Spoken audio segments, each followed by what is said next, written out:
everyone. Did you know that over 1.9 million people in the US will be diagnosed with cancer this year alone? It's a shocking number, right? Today, I'm thrilled to have two amazing people with me today who've experienced this fight from two very different angles. But here's the real question. What does that mean for you? How can you take control before you become a statistic? Today, we're going beyond the numbers. We're getting real about what's happening with cancer in our country, America, and the world, and more importantly, what we can do about it. On my left, we have Mark, who watched his wife battle cancer and came out on the other side as her rock of support. And on my right, we have Sarah, a cancer survivor herself, who's here to share how she took back control of her life. Mark, I know your journey supporting your wife through her battle wasn't easy. Can you share what it was like for you to be by her side during that time? Absolutely. It was tough. You always hear about cancer, but you never think it's going to happen to your family. When my wife was diagnosed, everything changed. It wasn't just about her illness. It was about us finding ways to manage it emotionally and physically. That's so real. And it's important to acknowledge that cancer doesn't just affect the person diagnosed.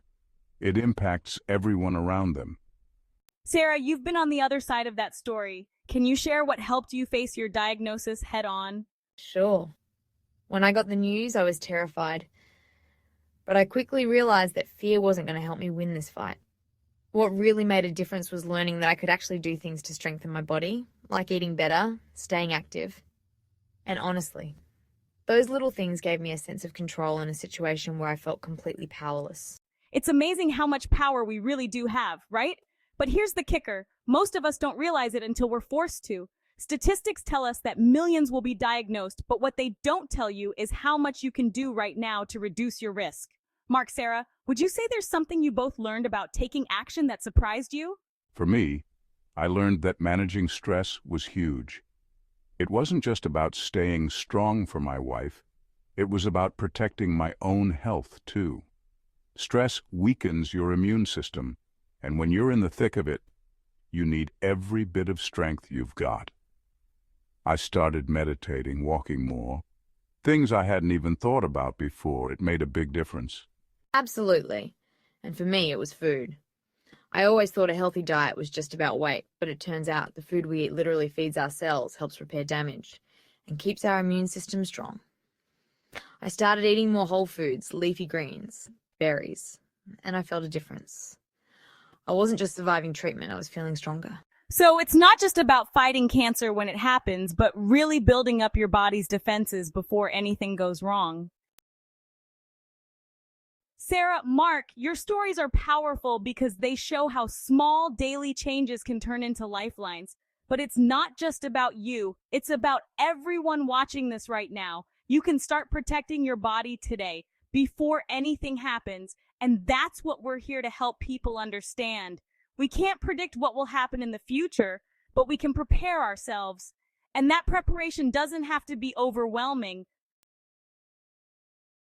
Most of us think cancer is inevitable, that it's just bad luck or genetics. But here's the thing, it's not out of your control. Studies show that up to 40% of cancers can be prevented with the right lifestyle choices. 40%. That's nearly half. Pause, leaning forward. What if I told you that those little choices you make every day, like what you eat, how much you move, how you manage your stress, could be the difference between living a long, healthy life and facing a diagnosis? That's exactly what I learned. I couldn't control that my wife got sick, but I control how we responded. It wasn't easy, but taking those small steps gave us both hope. It wasn't just about waiting for treatment. It was about taking our health into our own hands. And it's not just for people who are already sick. The things we're talking about today, moving your body, eating real food, staying calm under pressure. These things build you up. They help protect you before anything even happens. That's what I want people to know. I love that. And here's the truth. What we're talking about isn't a magic pill, but it is the closest thing to it. The choices you make today, simple, realistic choices, can help reduce your cancer risk tomorrow. You don't have to wait until it's too late. You have the power to take control now.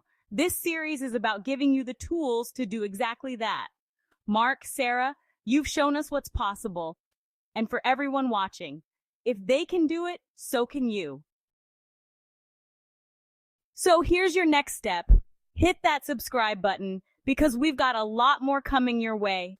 We're going to dive deeper into how you can start making these changes in your life, and trust me, it's easier than you think. Don't miss out. Your health is worth it.